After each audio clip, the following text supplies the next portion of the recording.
cannot live with integrity, right? So that's there.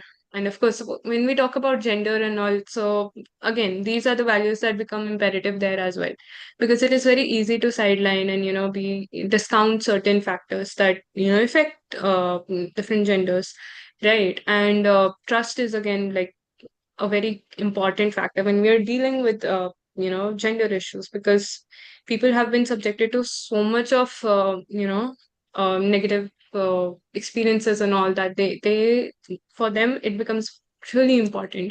And when we are dealing with sensitive issues like gender, again it becomes important that you have integrity with it.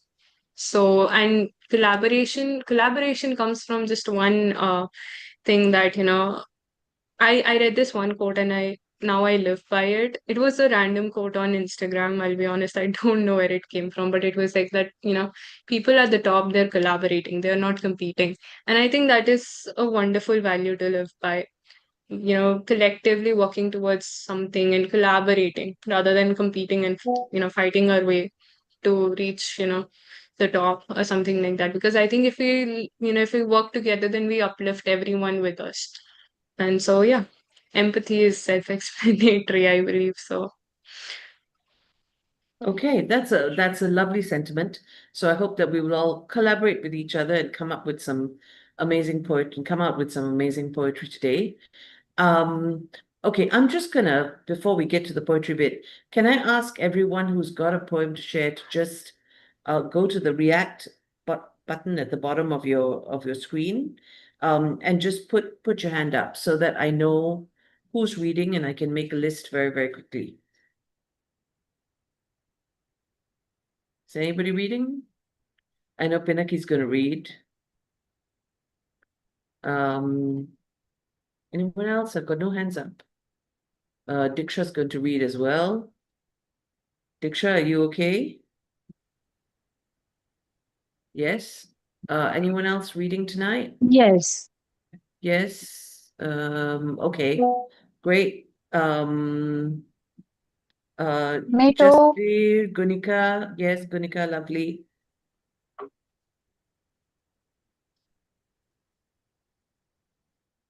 Jasbir, have we got anything from you today, or are you still writing your poem? Yes, Jasbir, I can read one. wonderful. Thank you, Jasbir. Onkaji, Rohini are is you here. read? Yeah, I'm Yes. here, but I'm here to listen today. Okay. Sagrika? Sagrika is there, Yes, right? hi, good evening. Yes, I have. Yeah, yeah. Okay. If anyone else feels that they suddenly have a poem that they want to go with, please just put it in the chat. I'll be checking the chat to see if anyone wants to come up. Pinaki, would you like to open today's session by reading for us? Well, thank you so much.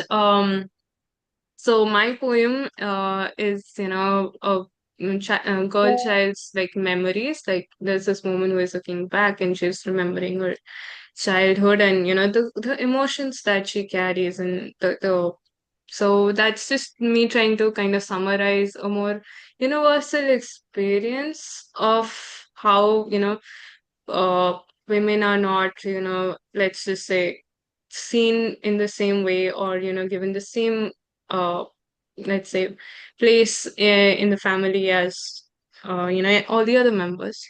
So here we go. You remember all the family discussions. They laughed at you and they looked at you with resentment. They were disgusted by you. You were too fat, too ugly, too dark. You were not good enough. You were just an expensive disappointment. You were not worth the money spent on your education. To spend money on your cremation would have saved your parents money for your marriage. Like someone would marry you. Money they never cared to save. You wonder quietly, with all that income, there is never any money for you. Not for your education, not for your marriage, not for your travel. How entitled to think you are entitled to money.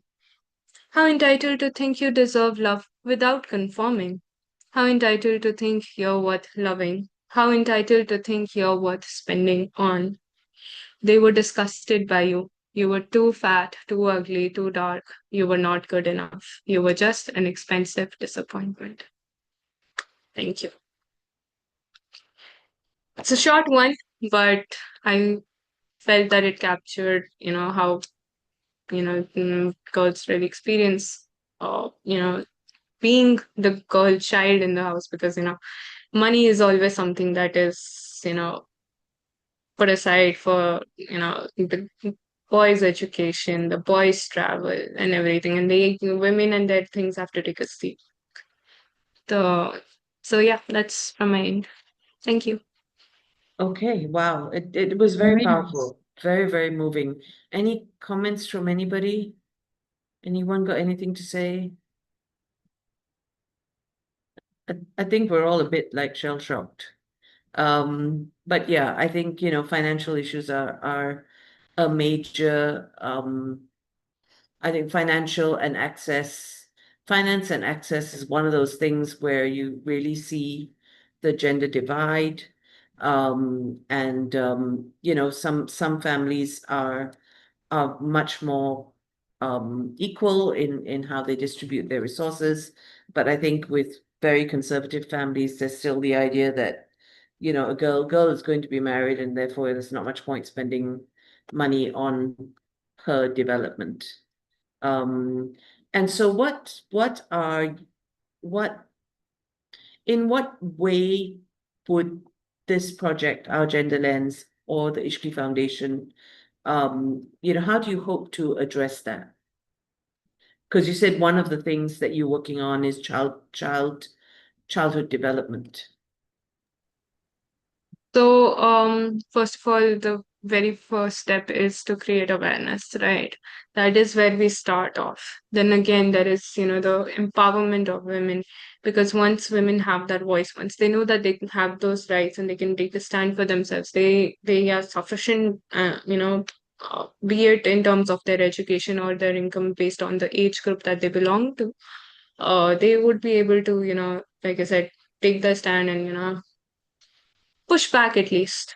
And it's not going to be easy, let's be honest, because if there's something that is considered to be tradition, or something that is just how it's the way of the world, the pushback is not going to be the easiest thing. But then that is just what struggle that women face and or have been facing. And so that was the struggle when it came to suffragette movement, and that is the struggle that will come for financial freedom as well. And eventually we will be able to get a hold of this issue as well, much like we got our water rights. Yes, yes. Eventually we will get there, hopefully sooner rather than later. Okay, I'm going to turn to anyone who's from the DPC side to give us our next poem. Gunika, do you think you would like to take this one? Yeah, okay. I did write something on gender, and this poem exposes the patriarchal silencing while celebrating a woman's empowerment voice. Okay, just give me a second. Yep. Okay. So this is called When Silence Finds a Voice. Away behind the parda, silent eyes watch the world. They see the men roam free while her life is blurred. Haze gathers around her. Of course, she cannot speak. She just can't find her echo. Women, their voice is meek. She can only whisper her woes, while the men can rant with mirth. Doesn't the cage that swallowed her know she's the one who's given them birth? She's locked within her own self, bones, muscles, ribs, and blood. A man's rebellion looks fine. Hierarchy has crowned him a stud. But the veil needs to lift now. The outdated fear unspooled. The shift, the spark needs to rise. The stereotype overruled. She walks with a voice now, the strength raw and bare. The haze, the blur has faded. Her life is her affair. The glass mold has been shattered as the world opens to her view. A silence can become a shout as the change is always within you. Thank you. Wow. Lovely. Silence can become a shout. Wow, that is great. Yeah, that's lovely. And it's also so hopeful that, I love the hopefulness of that poem. Has anyone got anything to add or say? Yeah, lots of applause. Uh, Yes, yes, I want to say something. I think unlike Kunika's other poems, this is very direct. So it seems it has come straight from the heart. yes. So this Yeah, starts with suppression and goes to freedom. yeah. I love the way the veil shifts, it lifts, and then, she finds her place in her voice, and yeah, that it's such a beautiful, so hopeful in that way. It recognizes the struggle, but also gives lots of room for hope. So Thank you. yeah, that's great. Thank you so much. Okay, shall we move on to the next person on my list? Um, um, just want to check, is Suman here yet? Not that I'm calling on her, but I can't seem to see her name. Pinaki, can you check if she's here under some other name? No? Okay, so moving on, next person on my list. Onkaji, would you like to be the first man to speak at today's event? Yes. It's a short poem in Hindi. And title is Dahshat Mein Jeev. Dahshat is fear. Tongue in fear. दहशत में जीव आजकल गुमसुम रहती है मेरी जीभ गुमसुम मीन्स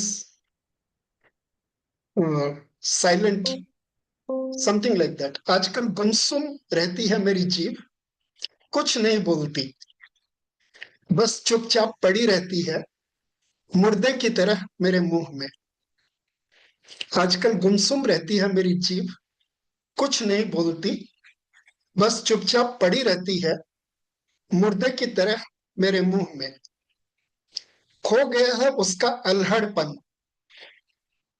खो गया है उसका अल्हड़पन फूल नहीं झड़ते उससे नहीं हंसा सकती वह किसी रोते हुए बच्चे को खो गया है उसका अल्हड़पन फूल नहीं झड़ते उससे नहीं हंसा सकती वह किसी रोते हुए बच्चे को अब नहीं करती मेरी जीभ पहले सी जिद अब नहीं करती मेरी जीभ पहले सी जिद नहीं कहती कहीं भी जाने को नहीं कहती कुछ भी खाने को स्वाद भूल गई है मेरी जीभ अब नहीं करती मेरी जीभ पहले सी जिद नहीं कहती कहीं भी जाने को नहीं कहती कुछ भी खाने को स्वाद भूल गई है मेरी जीभ एंड द लास्ट 2-3 लाइन्स अब बच्चे नहीं रही वह अब बच्चे नहीं रही वह अचानक से बड़ी हो गई है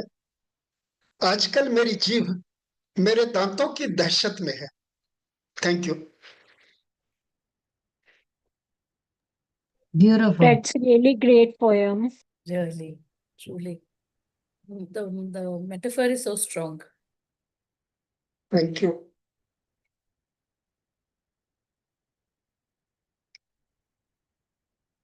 This is a quintessential Onkar, although he is a bit mellowed down in this poem because I think because of the nature of the topic.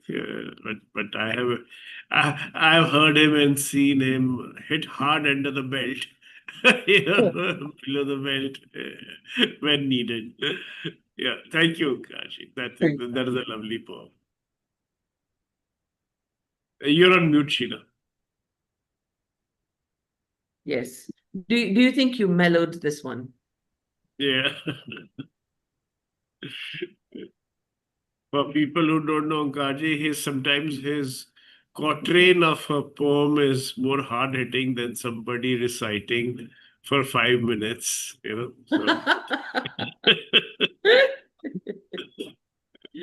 Yes. Okay, that was lovely. Asali, do you have anything for us? Asali, you here? You're on mute. Sally, I can't hear you. we can't hear you, Sally. You're on mute. You have to unmute. No? Okay. I shall move on. Rohini, do you have something for us today? That'd be lovely. Can we hear from you? I did write something many years ago, and I'll share it.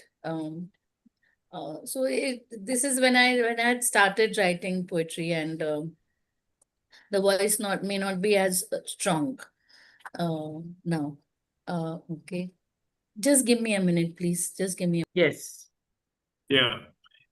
But in the meanwhile, if somebody is thinking of a poem, they can do that. Back to you, Roni. Yes. I'm so Yes. sorry about that.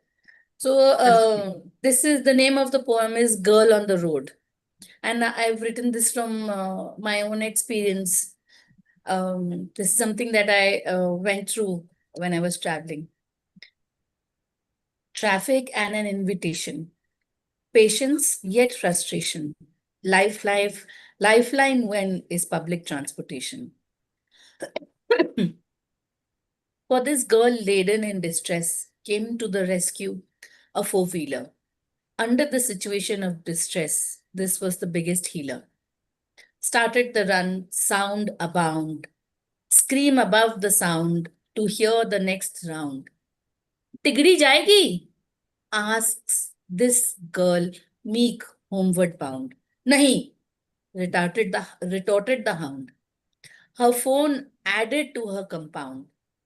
Our sorry lorry stirred slowly. Honks and gongs were folly. It was hot and sultry. On the other side of the phone, adultery. All at the same pace. Foot or wheel, no race. We moved past the girl. She moved along our twirl.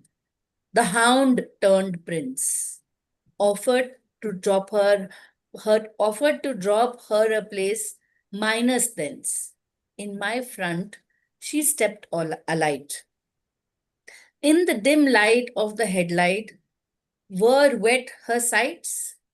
In her direction, my motion, her tears affirmed my notion. She cried into the speakers, for the answer moved the phone closer to her ears. Rahul, Rahul, क्या तुम मुझे सुन सकते हो? राहुल, क्या तुम्हारे पापा मेरे घर आएंगे? राहुल, उनको रोक लो. राहुल, प्लीज, आवाज आ रही है. The phone's disconnected, communication unperfected. In all this commotion, emerged a coin with hesitation. I asked her if she had enough to take her out of the rough. Extended my hand to her offer, refused but put it in her coffer. A pittance became her chauffeur. Again on the call to expound, trying to hear above the sound of my million thoughts, crowded that I sought, removed my glasses to get a clearer view. She was unbelievably beautiful. You are immutable, be strong. Make him sing a song. Lady, be a silent tongue. Resonate him to a song long gone. Let him, the one in the wrong. Girl, is your father coming to my place? Make him beg. You be your own peg. Beauty is your power. Mind you empower. Alas, the light turned red. She left for the dead. My thoughts remained in my head. Which path did she tread?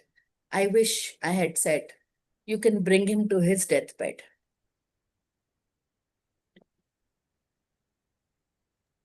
Very nice. That's absolutely stunning. And that I can't believe you said wrote this years ago. It just sets the place, the time, anyone who sat in Delhi traffic knows exactly what this feels like, and you just got it all. It's just awesome, absolutely awesome. Thank you. And I love the story, and I don't know who this girl is, but I really hope I that have no idea either. yes, yes. But what a wonderful encounter. Absolutely wonderful. Anybody else? Anything to add? Yeah, so I like the mix of English and Hindi. It was adding to the charm of the poem, right? Uh, Yeah, she has never done that before. It's just in one language, but this was really adding to the whole charm. yeah, thank you. And Yeah, I good. didn't want to give the voice. The girl was, I mean, it was a local travel really. We were traveling by the e-rickshaw, and she did speak in Hindi. So I wanted her to have her own language. Yeah, no, the street language and the way you read it was almost like we were there with her. And yes, I think you do want to sort of like, grab her and sort of go listen, like, yeah. Such a great, great emotion. Thank you so much. Um, okay, next on my list. Um, Diksha, you ready to go? Yes. Good evening, Okay. everyone. My name is Diksha Chaudhary, and I am really happy to be here today. And I am a postgraduate student, a writer, and a founder of She Builds Empire, where I work around women empowerment, leadership, and creating opportunity for women. Today, I am sharing my spoken word poem, A Girl Has Wings. I wrote this poem about courage, equality, dreams, and the importance of believing in yourself, especially when society places expectations and limitations on young women. So I share my poem, A Girl Has Wings. I Diksha, was never, Diksha, sorry to interrupt. Do you have a video which you can put on, or you are deliberately putting it off? I have written on my notebook just Okay, okay, that's fine. this That's fine. I poem. just sometimes people forget. That's all I ask. Okay, go on, please. Sorry. Yeah. Uh, I was never told that dreams would be easy. I was told to be careful, to think twice, to stay within limits, to choose what was safe. Somewhere between expectations and responsibilities, I began asking myself a simple question: what if I was born to fly? I come from an extraordinary background. I come from an ordinary background, but I carried extraordinary dreams. While many people measure success by what they could already see, I believe in what I couldn't see yet. I wanted to learn, I wanted to build, I wanted to create something that could change lives. When I chose technology, entrepreneurship, and leadership, I discovering that the hardest challenge was not learning new skills. It was convincing people that a young woman could lead. There were moments when my ideas were ignored before they were heard. People questioned my decisions, my ambitions, my confidence. Some believed my future should begin with marriage, not with building a vision. Some believed my voice was too young, too ambitious, or simply not important enough. But every no became another reason to continue. Every doubt became another lesson. Every obstacle become another step forward. I realized something powerful. A girl does not need permission to dream. She doesn't need approval to lead. She doesn't need validation to believe in herself. She only needs the courage to take a first step, because the first step change everything. Today I stand not only as a girl with dreams, but as someone who choose action over fear. Someone who believes that one idea can become a movement. Someone who believes that when one woman rises, she creates a space for another woman to rise beside her. People often say, know your place, but what if your place is wherever your dream takes us? A gender is not a limitation, it is not a definition of ability, it is not a measure of intelligence, leadership, or courage. Equality is not a gift that someone's give us. It's begin the moment we stop asking, am I enough? And it starts saying, I am capable. To every girl listening today, if your dreams are bigger than the room you are standing in, don't make your dreams smaller. Find a bigger room, build your own table, create your own opportunities. And if no one opens the door, build one, because a girl has wings not to escape the world, but to rise above every stereotype, every fear, every expectations, and every voice that tells her she cannot. I have wings, you have wings, every girl has wings. The world does not need to give us permission to fly. It's only need to stop telling us that we cannot. Thank you so much. Very Lovely, nice. lovely. Good, lovely. Very nice. Strong voice. Jasbir, you have something to say?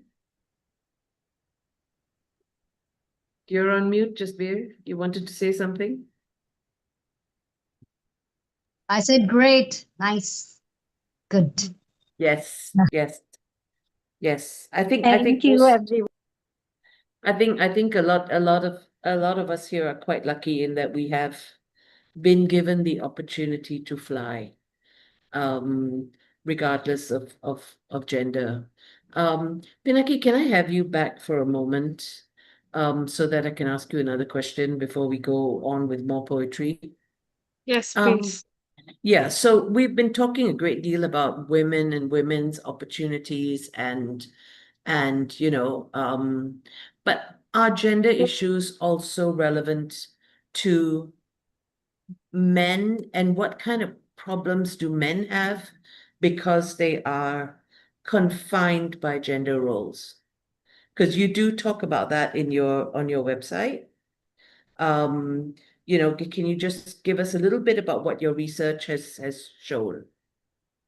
So I would Oh, like to first invite this question to all the men in the meeting today because they would be the better people to speak on this. But yeah, men are also subject to gender issues. Why not? Let's start with, how they're unable to express themselves. That's the first thing that, bothers them. And there is except they do always, poetry, which is yeah, awesome. So, except all the men here do poetry, so they express themselves fabulously. But there are a lot right. of people out there who, yeah, You don't get that, right? Some of yes, them, yes, are blessed with that and, are able to communicate, but there are several others who are shunned down or told, you should not, right? And that is something, which affects their mental health. And it's a major topic, to be honest. Not to mention that, there are other things that the pressure to be the provider and, I've had, men tell me that, uh, Pinaki, it's hard for us too because everything that we have, like love or affection or respect, everything we have to earn all of that. It's not handed to us. Like we how women would how they're raised. Like you should respect women, but what about men? Girls, as they believe, do not really get that training. They have to earn it. Men will only be respected by men or women if they earn a certain amount, or, they have to create their place in society. And that's another issue. Another third one that I can think of is, and, it is extremely important that the sexual harassment that, or assaults that men face go underreported. They do not get reported to begin with. What underreported? Because there are not laws for it in our country, right?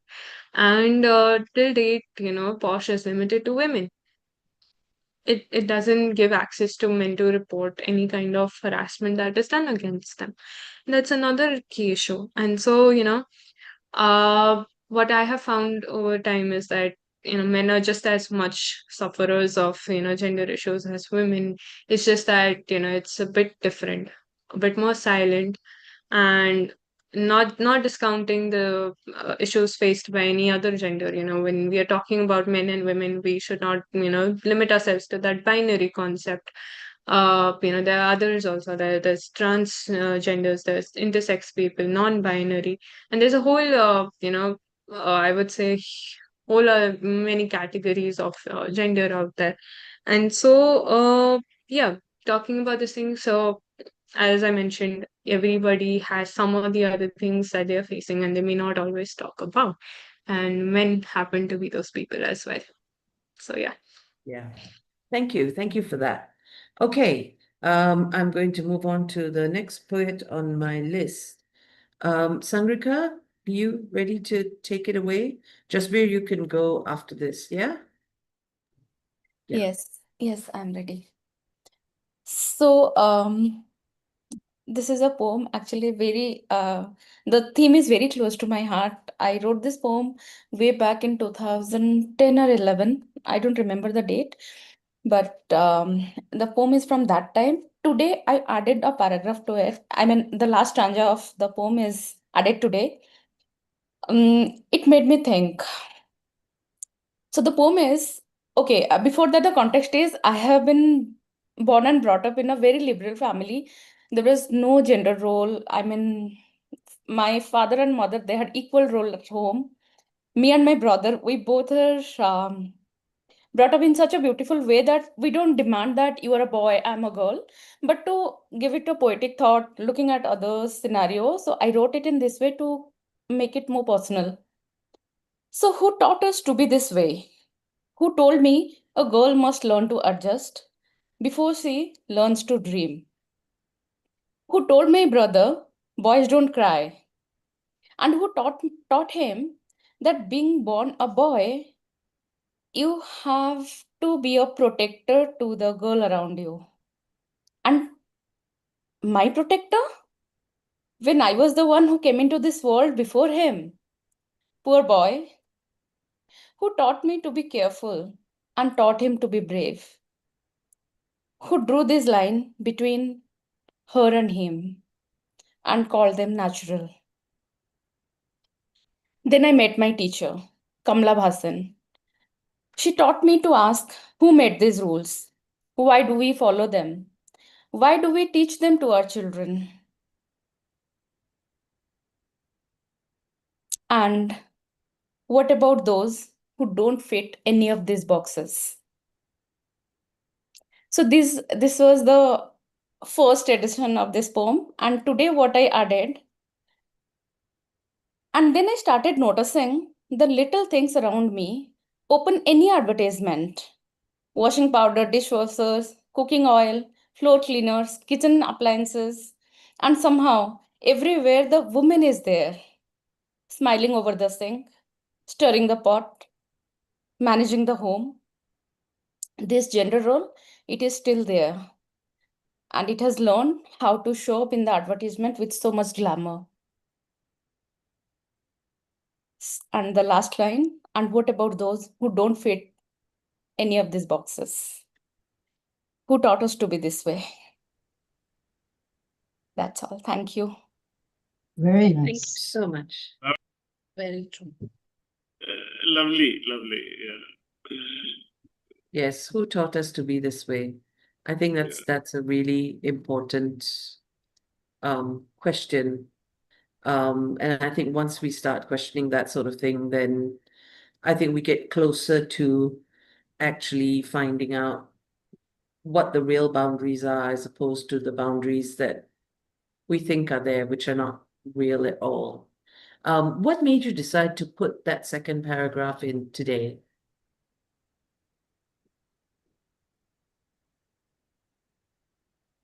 Yeah, you're mute.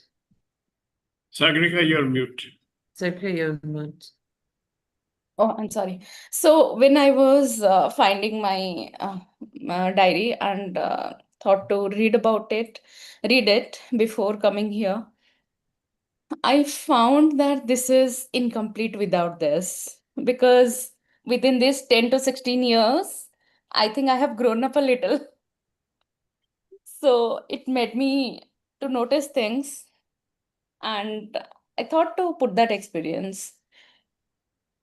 Yeah, Yeah. lovely. Thank you so much. Thank you so much. That was lovely. Does anybody else want to, is anyone else inspired enough to want to read something before I go to just beer? Well, just stick your hand up and I'll know. Otherwise, just beer. You're the Yeah. penultimate poet for the night before I hand off to, yeah. Okay. Thank you. No.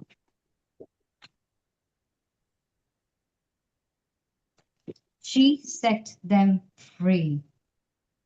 That's the title. Reading a poem to her brother, the line "into that heaven of freedom," etc., struck a chord.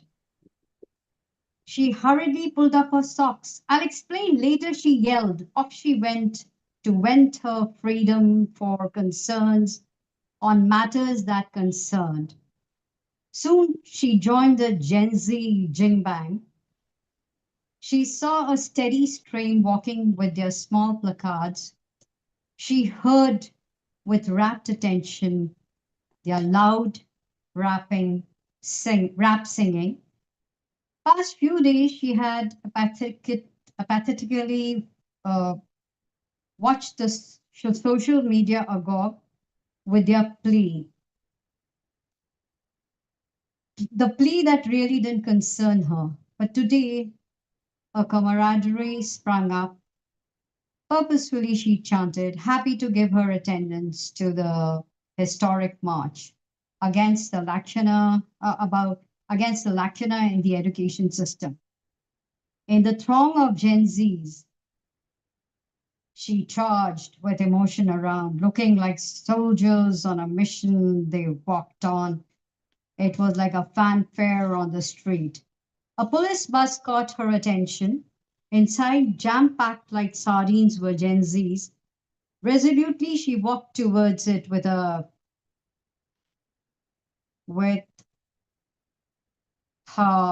newfound bravado, asked the driver to show the order, reiterated her request walking along, kindled the sentiment of do and die in her.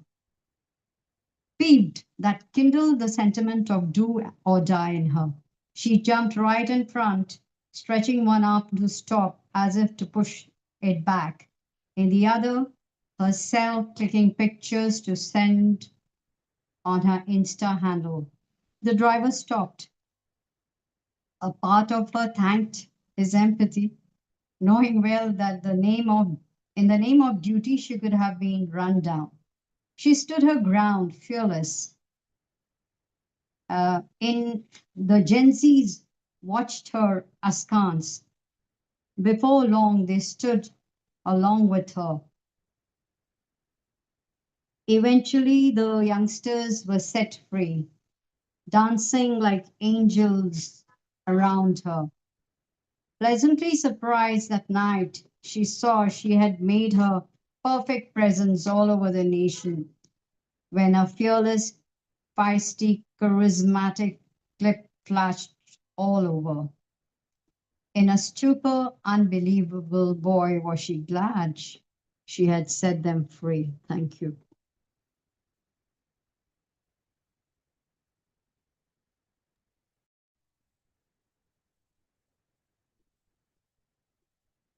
Lovely. I love the way you center it so that just one person can make such a difference by what they do. And really, I think sometimes all it takes is one person to do this. Julian, you're here. Yay. Hi. Dipali's here as well.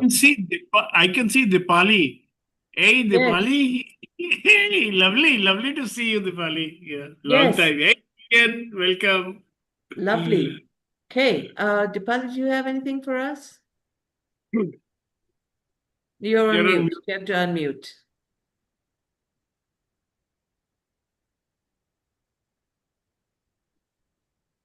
So gender lens is something which is very close to my heart. So there was a poem that I had written a long time back, largely on two things. And when I was listening to Pinaki, a lot of gender construct starts at home also, like how we have conversations with boys and girls separately. Even talking about sanitary napkins is something that we will do hush hush with a girl and not talk to the son. So these very small things. But I have written two poems. I'll start with one. Written very long time back. So largely on the construct of giving pink to the girls and blue to the boys. Pink से blue का mail. बचपन में बच्चों का खेल. लड़की को kitchen set, लड़के को रेल. लड़की गोल रोटी से सर्कल सीखे और लड़का बस खाने में शेर. पिंक मेरी गुड़िया का है और नीला है गुड्डे का रंग. मालूम ना क्यों रंगों में होता है यूं बैर. पर कल उस गुड़िया ने मुझसे पूछा एक सवाल. मासी किचन सेट भैया को दे दो और मुझे दे दो बैट बॉल. मैं पिंक नहीं पहनूंगी, मुझे ब्लैक से है प्यार. बाबी डॉल के बदले मुझे चाहिए रेसिंग कार. अब हलवा पूरी मैं भी ना बनाऊं, ये काम मुझे भी नहीं है स्वीकार. उसके सवाल से मैंने सोचा, क्यों रंगों में बांधे हम बचपन. पिंक को ब्लू से मिलने दो, कार को भी कड़छी से हिलने दो. थोड़ी रोटी को गोल गुड्डा भी बना ले और गुड़िया भी चाहे तो रेसिंग कार घुमा ले.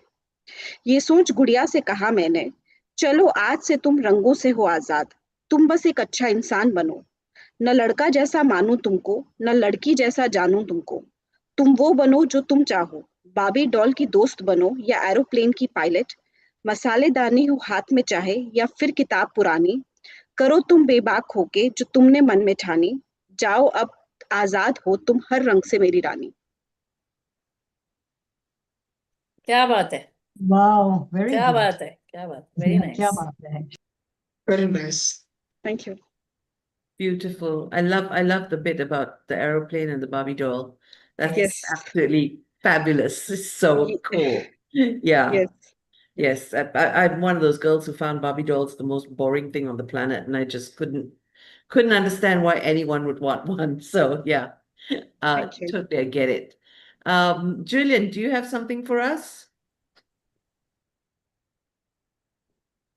Hello, Julian. Yeah, Are you hi, there? hi. Yes. Hi.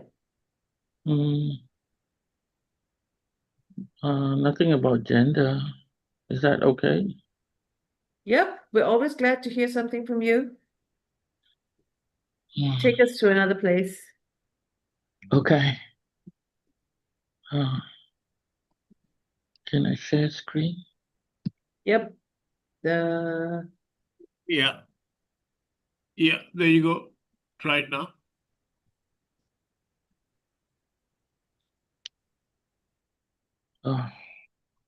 Catty cat idioms. A dog is a man's best friend, but why do cats get such a bad rap in the English language? What's the etymology of these idiotic cat idioms anyway? The ones Peter wouldn't approve of. These sadistic inventors must have been having a bad cat day. 1. Raining cats and dogs. Now, which pet-hating genius came up with that one? Imagine all the fur and the poo and all the splats at the ground level to shovel by the cleaning crew. Too ghastly a thought. 2. It's like herding cats. You mean the ones that survived the raining down, and what are you going to do with them after? Throw them to the wolves? Like lambs to the slaughter? They're not just cats, they're like our sons and daughters. 3. Cat got your tongue. Really? I don't know any cat that has that long a reach, and why would it need my tongue anyway? It's got its own to lick away all day. 4. More than one way to skin a cat. Now, who approved of this one? Ancient Egyptian embalmers? Was there a school for skinning cats? Did they graduate with a degree in epidermal pathology? I think we humans owe cats an apology. 5. No room to swing a dead cat in. Is that after or before you've skinned it? I really need to know, because logically you'd have more room if you skinned it, right? How morbid. If you need to measure it, use a ruler, please. 4, 6, cat on a hot tin roof. Heck, it's a play and a movie. Why was the cat doing up there anyway? Was it in heat?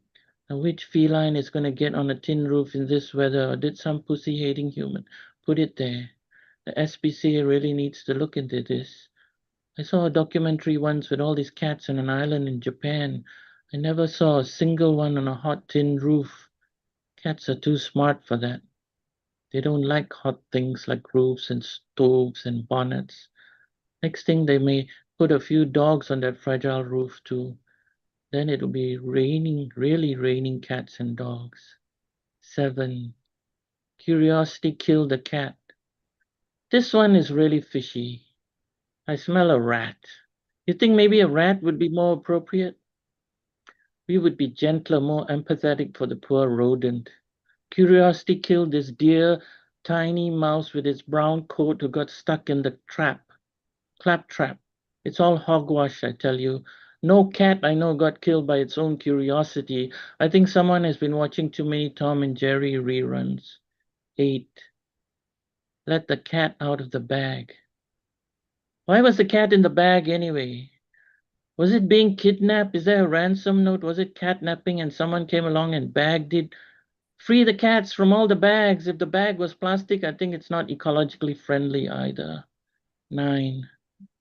Don't have a cat's chance in hell. Hell, I don't think cats have much chance on this earth either at this rate. After all, it's a dog-eat-dog world here.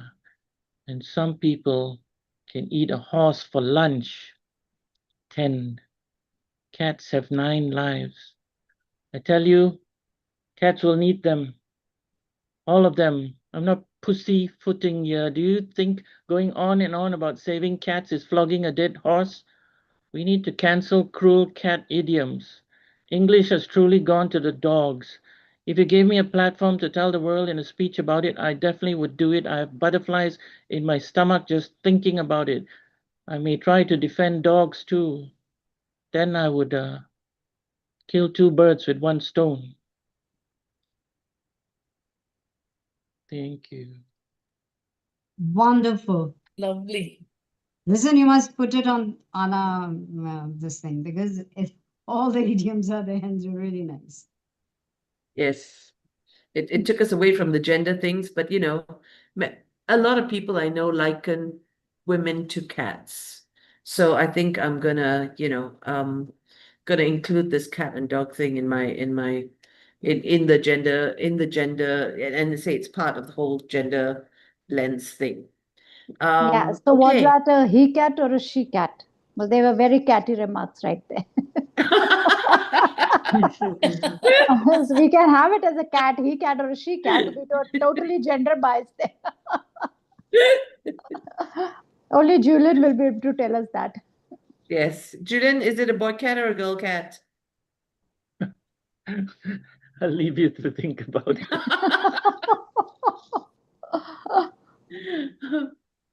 In fact, Okay. this reminds me that there is a play, a Dastan Goi, a form of storytelling thing that happens by a very famous Dastan Goi group by Muhammad Farooqi. It's on Dastane Billi. They do it a 2-hour show just on these kind of funny facts about cats. I've attended, I don't remember all of it, but it's very, very good. It's amazingly good. lovely. It talks about some very funny and interesting stories about cats. Dastane Great. Billi. It happens very often here. Is it a series or a movie? No, it's a storytelling format, Dastan Goi. It's done by a group of Dastan Goes. They do different stories. One of the stories is Dastane Billi. It happened once that I attended. Rajiv, have you seen it? Attended No, this I one? haven't seen it, but just to clarify to Sheena, it's a performance. It's a story told by 2 people, like in a theater, but it's got a different flavor, totally different flavor of its own. Okay. I shall have to look out for that the next time I come to Delhi. Oh yes, oh, Yes. it is actually unmissable if it's playing around somewhere around you. Mohammad Lovely. Farooqi is an artist. Yes. Yes. Yeah. Yeah. Okay. Does anyone else have a poem to share? Uh, Or a round two? I have a I have a piece of writing to share before Sheena. You will probably share some writing too. Yes. But yeah, I want to share a piece of writing from Deborah Levy's "The Cost of Living." This is the second chapter. I'll take extracts for it. And Okay. Deborah Levy is one of my favorite writers, especially on the tough issues of marriage, love lost, and other such abrasive issues. Two, The Tempest. Everything was calm. The sun was shining. I was swimming in the deep. And then, when I surfaced 20 years later, I discovered there was a storm, a whirlpool, a blasting gale lifting the waves over my head. At first, I wasn't sure I would make it back to the boat. And then I realized I didn't want to make it back to the boat. Chaos is supposed to be what we most fear, but I have come to believe it might be what we most want. If we don't believe in the future we are planning, the house we are mortgaged to, the person who sleeps by our side, it is possible that tempest, long lurking in the clouds, might bring us closer to how we want to be in the world. Life falls apart. We try to get a grip and hold it together, and then we realize we don't want to hold it together. When I was 50 and my life was supposed to be slowing down, becoming more stable and predictable, life became faster, unstable, unpredictable. My marriage was the boat, and I knew that if I swam back to it, I would drown. It was also the ghost that will always haunt my life. I will never stop grieving for my long held wish for enduring love that does not reduce its major players to something less than what they are. I'm not sure I have often witnessed love that achieves all of these things. So perhaps this ideal is fated to be a phantom. What sort of questions does this phantom ask of me? It asks political questions for sure, but it is not a politician. When love starts to crack, the night comes in, it goes on and on. It is full of angry thoughts and accusations. These tormenting internal monologues don't stop when the sun rises. This is what I resented most, that my mind had been abducted and was full of him. It was nothing less than an occupation. My own unhappiness was starting to become a habit, in a way that Beckett described sorrow becoming a thing you can keep adding to all your life, like a stamp or an egg collection. I cried like a woman when I knew my marriage was over. I have seen a man cry like a woman, but I'm not sure I have seen a woman cry like a man. The man who cried like a woman was at the funeral, and he did not so much cry as wail, sob, and weep. His tears were very strong, his shoulders were shaking, his face was blotchy. He reached into his jacket pocket, took out tissues to press against his eyes. Every one of them fell apart. Strange sounds and utterances came from his diaphragm. It was a very expressed grief. I thought he was weeping for all of us in that moment. Everyone was crying in a more socially conscious way. When I spoke to him at the wake afterwards, he told me that this bereavement had made him aware that in his own life, love has signed its name in the visitor's book, but never moved it. I imagine the conversation that I never had with the father of my children being found one day in the black box that was flung to the bottom of the ocean when the boat crashed. One rainy Tuesday in the far future, it would be found by artificial life who would gather around to listen to the sad, strong voices of human beings in pain. The best thing I ever did was not swim back to the boat, but where was I to go? Thank you. Wow. Yeah, Very, very powerful. Very nice. Wow. Very good. I loved it. Which book is this from? The Cost of Living, Deborah Levy. And I encourage every young girl and not so young girl to read Deborah Levy's autobiography. There are 3 books, and all of them are classics. And not only women, I think men should definitely read them. It gives a perspective from a woman who goes through a life-changing experiences. This is book 1, when when the husband leaves her, and then she builds her own life in those 3 books. So it's rebuilds it rather. So Okay. so I think lovely book. Yeah. Yeah, lovely. Okay, I'm gonna actually put all this up on the chat group later so that we can go back and find things. And Yes. Pinaki, I'm going to put the links to your organization up as well. So yeah, so I'm gonna do my poem now. Um, I've got okay, this is something I wrote also a very long time ago. I think it was my first long form poem that I ever wrote. This was in November 26. And it came about because I went to a seminar, and I was told that there were no words for sexual harassment and there were no words for domestic violence until about 50 years ago. And it really kind of shocked me that you can't deal with something if you don't know, if you don't give it a name. And so this was the poem that came from that, and I'm going to apologize in advance if it is long. And the poem also coincided with a couple of quite traumatic circumstances where people who were transgender were basically murdered for being transgender, and were victims of domestic violence, and their names will come up at the end. So this is the poem. It's called To Know a Thing. To know a thing, first, we have to give it a name. You say I'm making a big deal of nothing. After all, we live in civilized times. It's not like we're at war. It's not like militia invade and rape the women and kill the men, or people are abducted and sold. Not in Bangsa, anyway. My mother grew up during the war. The girls cut their hair short and bound their breasts and pretended to be boys. Boots, buttons, bayonets stamped up to the kitchen door. Did the Japanese soldiers eat the roti and dal? I asked.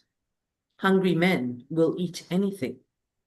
The children cowered in the corner, saw their mother bow low and give those men what they wanted, and understood that to be a woman is to bow and let a man have his way, passing that knowledge down the generations.